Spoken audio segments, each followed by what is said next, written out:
So guys, this is what I have after cutting out my front pattern. But if you want your skirts to be very long, then you can go ahead to add extra length to the hemline. Just cut out your fabric to be as wide as this hemline and as long as you would want it. So now I'm going to use this to cut my back pattern.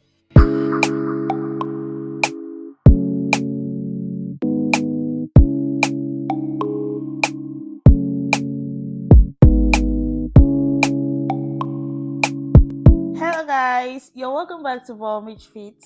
Here we'll learn tips, tricks and techniques of making beautiful and amazing outfits. If you're here for the first time, you're welcome. Please click on that subscribe button, and if you have any question regarding this video, please drop it in the comment section. Don't forget to give this video a thumbs up after watching, please. So guys, today I'm going to be showing you how to cut an A-line or an A-shaped skirt. So this particular skirt is going to be butt and hip padded, and I'm going to be cutting this fabric according to the measurement of my hip and butt pad. So let's get straight into cutting. So the first thing I'll be doing here is to take the full length of my skirt. So this skirt part is going to be attached to the half length, that is the shoulder to the waistline, making it a whole dress. So what I'm going to do now is to deduct my shoulder to my waistline from this skirt part. That's to know where my skirt is going to start from and how long the skirt is going to be. That is the how long the whole dress is going to be. Now the half length I'm working with is 16.5 inches. Please note that as I am cutting on my main fabric, all seam allowances will be included here. So I am working with a dress length of 60 inches and I'll be including 1 inch for my hemming allowance. So I'm just going to put down the 1 inch there. So the next thing I'm going to do here, after taking my dress length, which is 60 inches, I'll start imputing the body measurement. So I'm going to start with the waist measurements divided by 4. This is for a plus size person. In case you don't know how to break your measurement with a tape rule, just take the end of the tape that starts from 1 and place it on the measurement you're working with. So whatever you have, just hold it on that spot and repeat the same action, that is breaking your measurement in 4. For this dress, I'm working with a waist measurement of 41 inches, so breaking that in 4, I have 10 and 2/4 inches. Now I'm going to place it on the top of this skirt, which will be the waistline. So I'll take the 10 and 2/4 inches for the waist measurement, and this skirt is going to have a front side slit starting from the waistline. So I'm going to include the measurement of my seam allowance holding the slit from here. I'll be adding 1 inch for that slit allowance. After that, I'll add extra 1 inch for my side seam allowance. Remember, this skirt is going to be butt and hip padded, so I will not be adding too much side seam allowance. Guys, if you want to learn how to make your own hip and butt pad, I have the detailed tutorial here on my channel. If you also want to learn how to attach your hip and butt pad perfectly to your skirt, please check my channel for the detailed tutorial. Now the next thing I'm going to be doing here is to take my waist to my hip line, and for this dress I'm working with 10 inches as the waist to hip line. Guys, you can see where I placed my tape rule. I didn't start it from the top of this fabric, so I'm going to just roll this line out just to indicate where that measurement starts from. Like I said, I did not start my measurement from the top of this fabric. As you can see, I had to come down by about half of an inch because I'll be using that top as the waist seam allowance. So that is why I have 10 inches when I bring the tape rule down from the top of the fabric. The next measurement I'll be taking here is my waist to my knee line. For this particular measurement, I'll be working with 18 inches. So I'll just rule out my 18 inches, or better still, I'll use my ruler to roll this line out so that I'll have a straight line.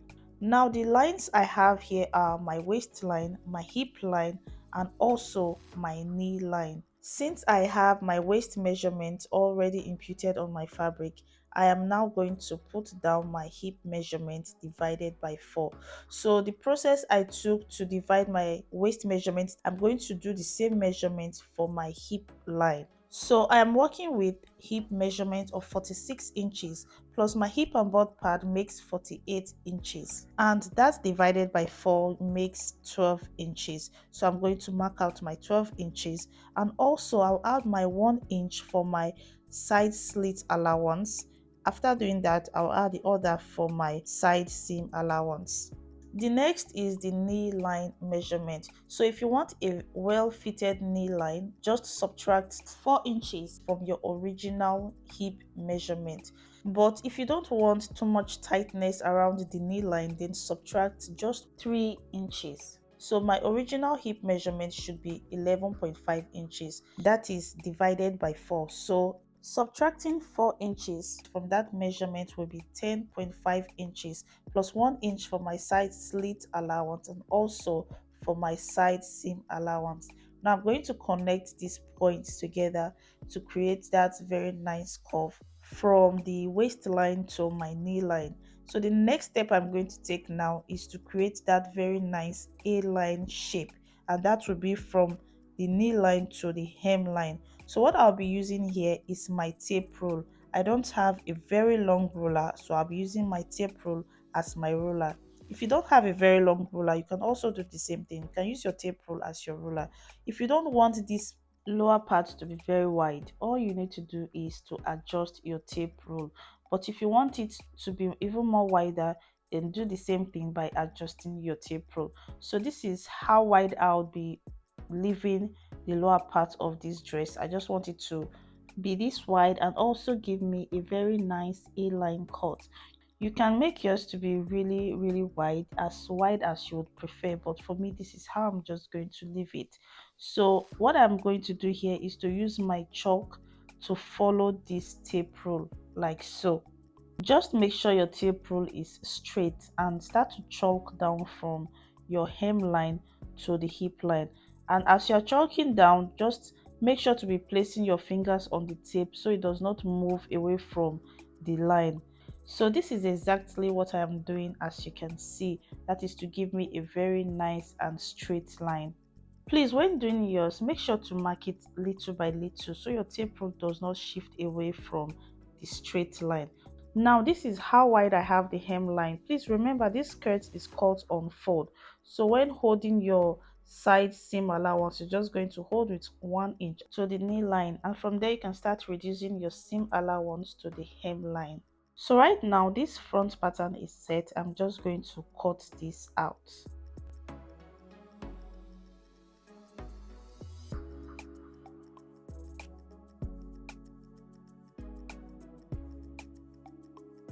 So guys, this is what I have after cutting out my front pattern. But if you want your skirts to be very long, then you can go ahead to add extra length to the hemline. Just cut out your fabric to be as wide as this hemline and as long as you would want it. So now I'm going to use this to cut my back pattern. So here I have another fabric folded in two, and I placed my front piece on it, but because of the pattern you might not see clearly the front piece. What I'm doing here is taking down the waist to knee line for the back pattern, and that will be my zipper allowance. So I'm going to add 2 inches extra allowance for the zipper allowance, and here I'll do the same thing for the knee line. I'll do the same thing for the waistline, but I'll come back here to alterate or adjust this zipper allowance. You know, in cutting your skirt, you can cut it in different ways and with different techniques.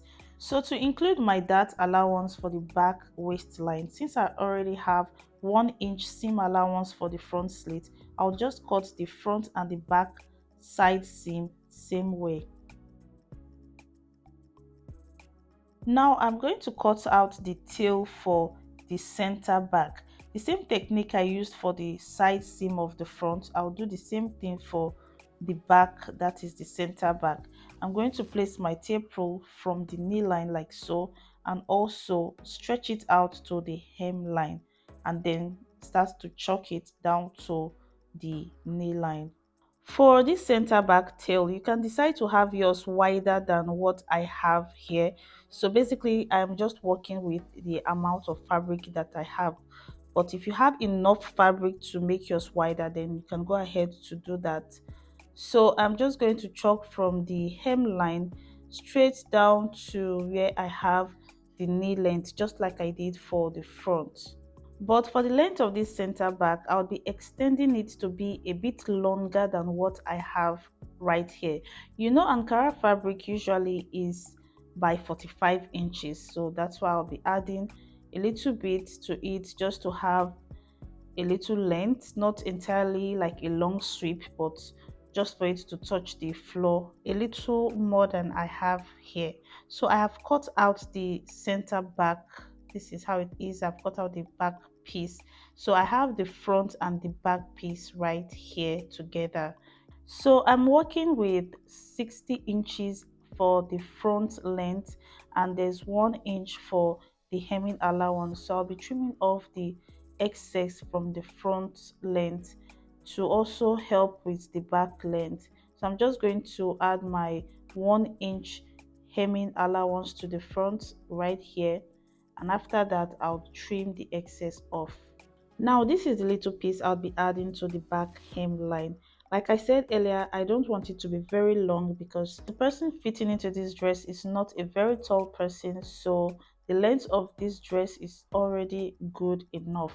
So I'm just going to add a little piece to the back hemline. After attaching this to the hemline, I'll curve out the back side seam to meet up with the front side seam line.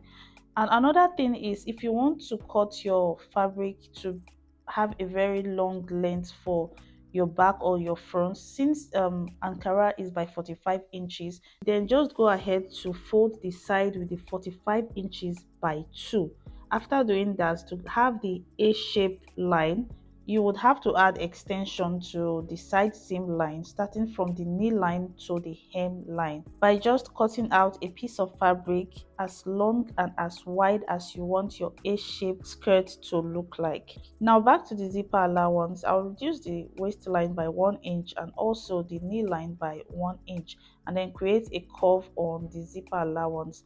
So when I sew this part, I'll sew it with a curved line because from our waist down to our underbutt is definitely not straight but curved. So I'm going to just cut this piece out. This is actually contouring your center back or contouring the zipper allowance. Now I'm going to cut this part out, and this is what I have here. Now to get the front side slit, just measure your dart out from the center front. So whichever side you want to have the slit, just mark it out on the dart line and roll it straight down from the waistline to the hemline. After marking that, then you add 1 inch seam allowance and cut it out. So guys, we have come to the end of this beautiful tutorial on how to cut an A-line or an A-shaped skirt. So this skirt will be attached to the top bodies to form one whole long dress. Please guys, if this tutorial was helpful to you, please give this video a thumbs up and do not forget to subscribe to my channel for more detailed tutorials. So for now, I'll see you in my next tutorial. Bye.